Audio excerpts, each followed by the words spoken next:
तो हेलो दोस्तों, कैसे उम्मीद करता हूं बहुत अच्छे होंगे।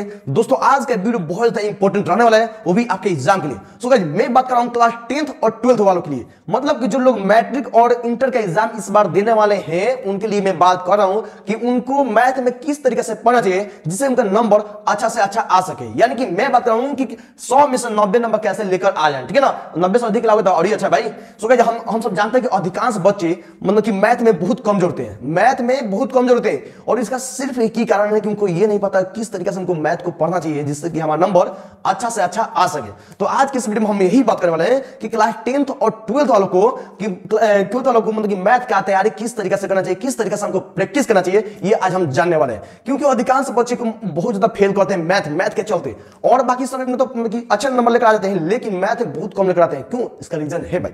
तो चलिए जानते हैं कि आखिर क्लास 10th वालों यानी कि क्लास 10th और 12th वालों को मैथ का तैयारी किस तरीके से करते हैं। तो सबसे पहले जानते हैं क्लास 10th वालों को मैथ का तैयारी किस तरीके से हम करते हैं। सो गाइस बोर्ड पर उतर चुका है कि आप लोग इन क्लास 10th के लिए कौन कौन सा चैप्टर पर खास करके ध्यान देना है, मतलब कौन कौन सा चैप्टर है मैथ में क्लास 10th के कि जिसमें उनको अधिकांश फोकस उसी पर डालना है, उसी चैप्टर से अधिकांश आता है। ये मैं बोलूं हमेशा आता है। देखो भाई क्लास 10th में मैथ का एक ही बुक है और एक बुक से मतलब हर चैप्टर से आएगा, ठीक है ना। और हर चैप्टर से आएगा, उसमें से कुछ ऐसे पार्ट होंगे जिसमें से अधिकांश उसी चैप्टर में से हमेशा पूछा जाता है, ठीक है ना। तो मैं बता दूं, देखिए दोस्तों क्लास 10th में यानी गणित में जो विषय है खास करके यही पार्ट है, इन्हीं पाठों पर खास करके ध्यान देना है। अगर आप इन पांच पार्ट पर ध्यान दे दें और इन 5 पार्ट को आप बार बार प्रैक्टिस कर लिए तो आपके मतलब क्लास 10th में मैथ में 90 नंबर लाने से कोई नहीं रोक सकता, समझ ना। तो मैं जिस तरह से बोलता हूं उस तरह से आप पढ़िए और प्रैक्टिस करिए। देखिए दोस्तों मैं कुछ छोड़ने के लिए नहीं बोलूंगा, लेकिन ये जरूर बोलूंगा कि किस पार्ट पर अधिकांश आपको फोकस डालना चाहिए, किस पार्ट को आपको बार बार प्रैक्टिस करना चाहिए। देखिए दोस्तों पहला पार्ट है वास्तविक संख्या।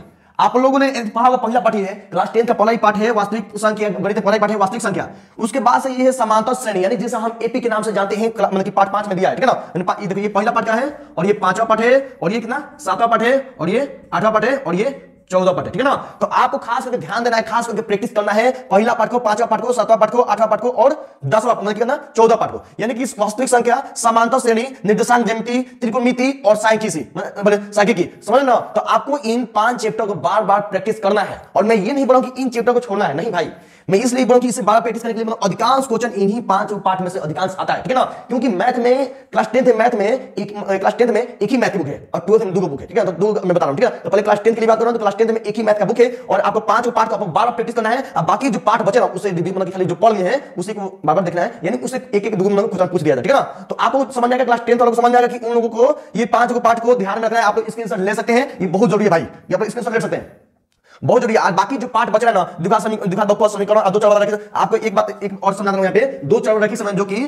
तीसरा पार्ट है। तीसरा पार्ट से यानी कि ग्राफ खींचना सीखिएगा। ग्राफ खींचना इधर कंपल्सरी आएगा तो आएगा, समझ ना, आएगा तो आएगा, ग्राफ खींचने के लिए एक आएगा, ठीक है ना। तो आपको ग्राफ खींचना आना चाहिए, ग्राफ बहुत आसान है, उसे बता दीजिए। इधर जो भी मैं चैप्टर लिखा हूं कि आसान है अथवा आपको कोई डिफिकल्ट है तो मतलब कि अधिकांश समझ लीजिए कि इनको पढ़ लेना है, ठीक है ना, पढ़ लेना, आपको सीख लेना है, लेकिन अधिकांश आप लोग इसमें मेहनत देना है, ठीक है ना। तो क्लास 10th के लिए हो गया, और मैं बात कर रहा हूं क्लास 12th के लिए। 12th के लिए चलिए जानते हैं। देखिए दोस्तों मैं बात कर रहा हूं कि क्लास 10th के लिए इतना ही मैं क्यों बताऊं, मतलब कि आप लोगों को एक ही बुक है, एक बुक में से 100 नंबर एक ही बुक से पूछा जाता है, तो आप लोग को अधिकांश क्वेश्चन इसी में से आता है, अधिकांश क्वेश्चन इसी में से बनता है, ठीक है ना। और मैं बताऊं क्लास 12th में, और मैं प्रूफ के साथ बताता हूं, देखो क्लास 12th में 100 में से 88 नंबर लेकर आता है, 88। अब मुझे पता है कि किस तरीके से पढ़ना चाहिए, ठीक है ना। अब 12 नंबर जो मैं कटा है, 100 में से 12 नंबर कटा है, 88 नंबर आया है, वो भी मैं बताता हूं। मैं जब एग्जाम दे रहा था ना मैथ का, तो ऐसा लगा कि 100 में से 100 नंबर आ जाएगा, और पता ना कहां से यार गलती हो गया, गलती हो जाता है, किसी गलती होता है, लेकिन मैं बता दूं कि क्लास 12th में एकदम मैथ को निचोड़ दिया था एक चीज। तो मैं बताता हूं क्लास 12th में अवकलन और समाकलन को खास करके आप लोग ध्यान रख दीजिएगा, आप प्रायिकता को आप लोग ध्यान में रखिए, ठीक है ना। यानी कि क्लास 12th में जो भी 2 बुक है ना, पहला और दूसरा, दोनों बुक में एक में अवकलन है और दूसरा में समाकलन है, ठीक है ना। इन दोनों को आपको अधिकांश पार्ट को पढ़ देना है, ठीक है ना। खास करके आपको अवकलन और समाकलन पर ध्यान देना है। इन्हीं से आपको 44 से 45 नंबर का क्वेश्चन आता है।